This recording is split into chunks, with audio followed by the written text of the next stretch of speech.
Today we are creating our first project. It's our name project. Before we begin, I want to remind you of a few things. One, you can always fast forward this video, rewind it, or pause it if you need to move forward with something quickly, you need to take a break, or if you need to remind yourself. Today we are completing our name project. Before you begin your name project, I want you to remember these few things. First off, you can always rewind or fast forward this video, or you can even pause it. The other thing I want you to remember is that if you missed a class and you're watching this video, remember that this project is going to take us many days. It might take us a week, it might take us 2 weeks. You do not have to finish this project all in one day. The project is outlined in steps through this video, so please remember you can complete 1 or 2 steps each day. You do not have to complete all of the steps within one day. So let's talk about a few things. Let's talk about our name. Why do you think your name is so important? Think about that question to yourself, or you can even talk to someone in your household about this question. When I think about this question, I think about this answer that was provided by a famous golfer named Ben Hogan. He quoted and said this quote, "Your name is the most important thing that you own. Don't ever do anything to disgrace or cheapen it."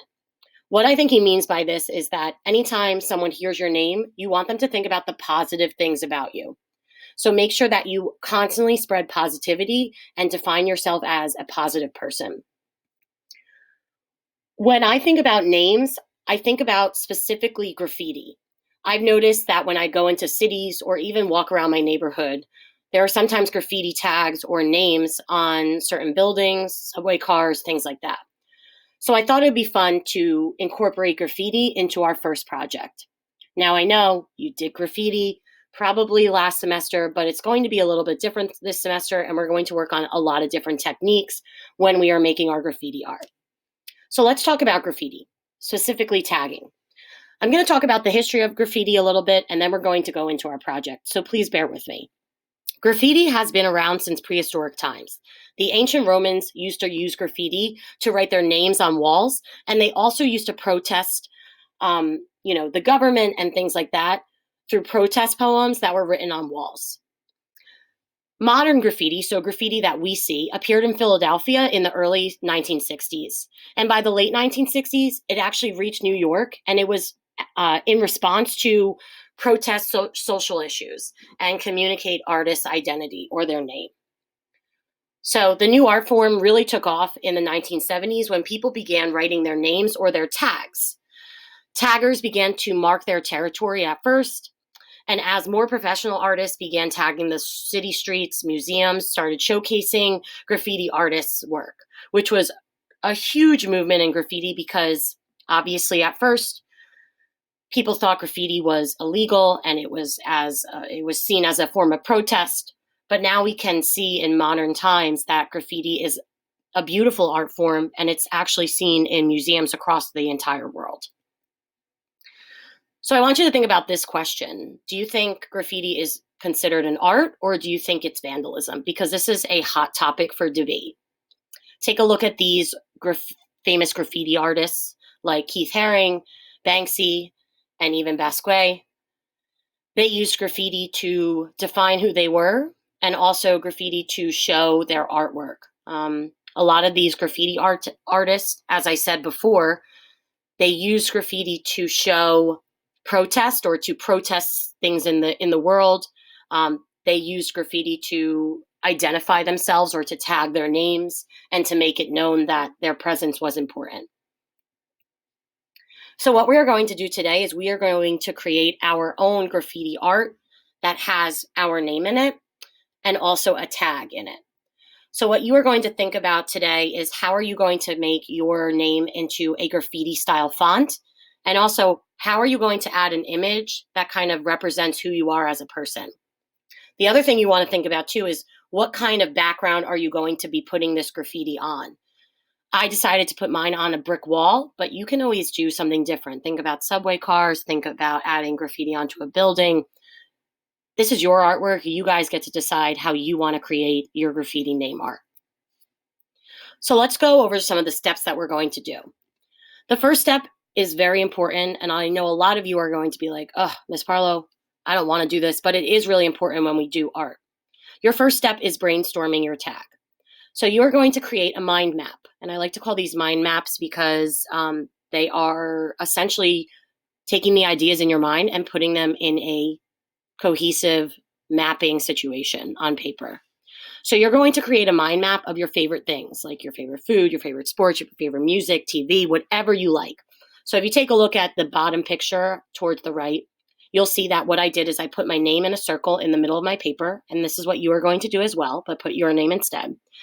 And then you're going to make like a web essentially off of your name. I want you to think of like at least 5 or 6 different things that kind of define who you are, your favorite things. So, what I first did is I wrote 6 different words. I wrote dogs, ocean, art, travel, cooking, candy, because I love candy. And then after that, I want you to draw a small and simple image next to each of your favorite things. So it doesn't have to be really detailed. It can be something super silly and super quick. This should not take you a lot of time. So as you can see, I wrote the word ocean and I drew some waves crashing. I also wrote the word candy. I love getting those large lollipops at at like theme parks and things like that. So I drew one of those. I love to cook, so I use cooking utensils. Okay, so just draw a simple image next to each of the words that define who you are. Above as well, on my above picture, I showed some different graffiti tags that artists have used in the past. The second step of this project is to choose your font. So there are so many different types of graffiti fonts out there. I have provided you with 3. If you do not like any of these and you wish to create your own graffiti font, or you wish to use someone else's graffiti font that you find on the internet or on Instagram, wherever you search, you may do that. It's up to you. I just wanted to show you 3 to kind of give you an example of what kind of fonts you can use and what are some good ideas for graffiti fonts. Now, what you're going to do is you're going to take the font that you choose and you're going to practice sketching your font in your sketchbook. It's important to practice this before we put it on our paper for our project, because when we practice things, it obviously makes us a little bit more confident in it and gets us a better idea of what we're good at, maybe what we need to work on. So here I have shown you 3 different styles of graffiti font. I also show you the steps on how to make each of these graffiti fonts, okay? So you can follow these steps in order to make any graffiti font you want. In the next slide, I'm going to show you how I created my graffiti font in different steps. So step 3, we're going to put it all together. In pencil, you're going to begin drawing your name in a graffiti style font, and you're going to add your tag image.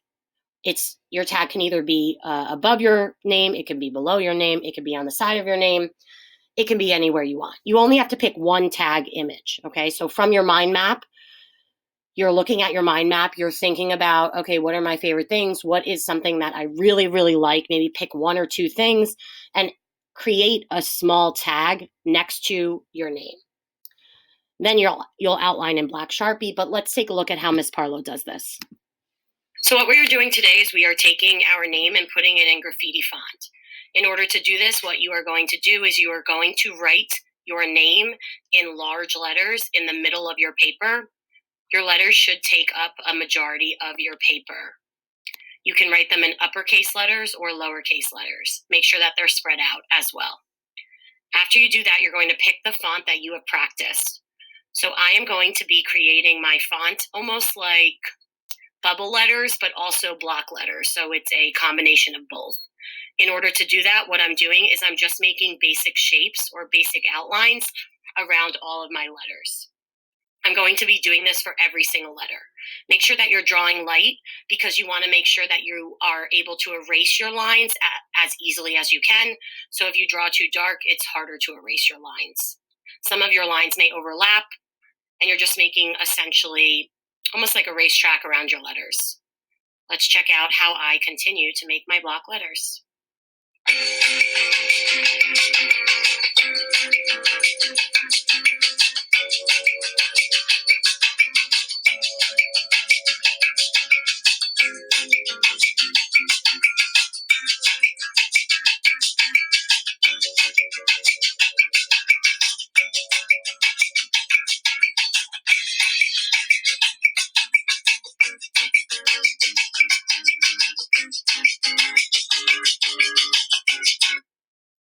Okay, so now I'm going to take my Sharpie marker and I'm going to start to outline all of my graffiti letters.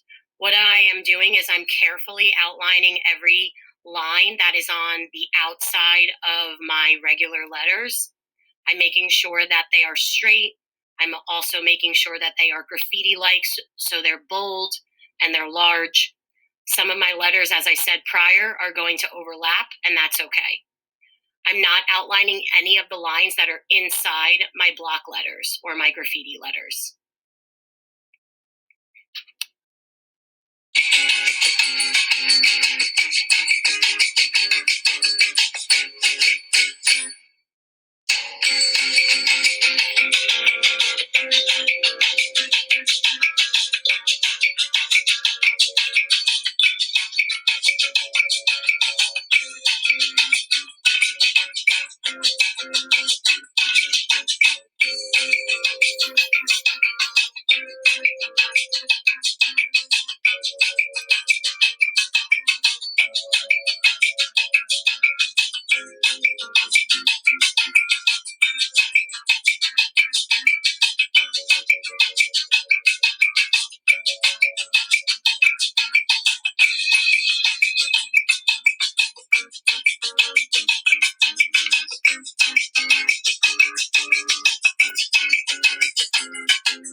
So now what I'm going to do is I'm actually going to start to draw my tag that I already brainstormed.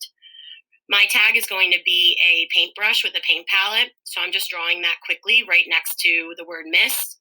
You can draw your tag above, next to, below your name. It's up to you wherever you want to draw it.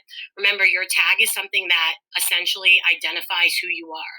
So it could be your favorite thing to eat. It could be your favorite music. It could be your favorite app that you use on your phone. It could be something to do with your phone. It could be really anything. But you want to make sure that you add that tag near your name. After I do that, I'm going to start to add some extra details. So I like to make these bold shadows that are almost looking like they're coming below my letters. So I'm just going to continue to do that. This is something that's extra. You don't have to do. I just want to make my name look as graffiti-like as possible. Let's see how I continue to do this.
Okay, so I just finished my outlining for my letters.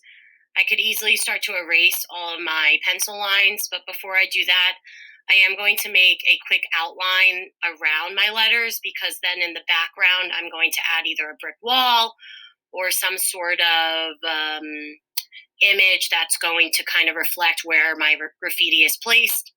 I like to do this outline because it kind of makes my graffiti name stick out a little bit more. So I hope you guys enjoyed this video. If you need any more help, just let me know. All right. So after that video, we saw that Miss Parlow drew her name in graffiti font. I drew it in pencil. I made sure I outlined in Sharpie. I made sure I add my tag. And now it's time to add your background. So think about, where do you see graffiti most? You see them on sides of buildings. You see them on subway cars, trains, walls, things like that. Draw a background such as a brick wall or a subway car with pencil first and then outline in black Sharpie. You can have your name on a train if you want. You can have it on a building, on a brick wall. It is up to you. Decide how you want to create your background and then begin to do that in pencil first and then outline in a black Sharpie. After you've done your background and your graffiti font and your tag, it's time to add color. So there are lots of different ways we can add color. We are going to use colored pencils in order to add color to our graffiti font. Remember, you can use a variety of techniques when applying colored pencils, when applying color with colored pencils on your graffiti art. So on this slide, I have shown you different ways to add color to your artwork. You can do a lot of different techniques. Let's go over each of these techniques. The first one on the top, which is marked by the blue, is called hatching. So the closer the lines are together, the denser and more vibrant or darker their color is. So if you take a look at the hatching, what you are doing is you're just going one way. So you're making strokes either up and down or left to right. Obviously, as your lines get closer together, they get darker. As they get more spread out, they are lighter. Another technique, which is defined by the purple one, is called cross-hatching. So what we are doing in cross-hatching is we are overlapping straight lines in various directions. So if you take a look at the purple cross-hatched colored pencil square, you can see that the lines went diagonal from left to right. And then the artist decided to create lines that kind of cross over that from the bottom left-hand corner all the way up to the right-hand corner, kind of going the opposite way. So remember, just like with hatching, if your lines are further apart, they're going to be lighter. And if they're closer together, they're going to be darker.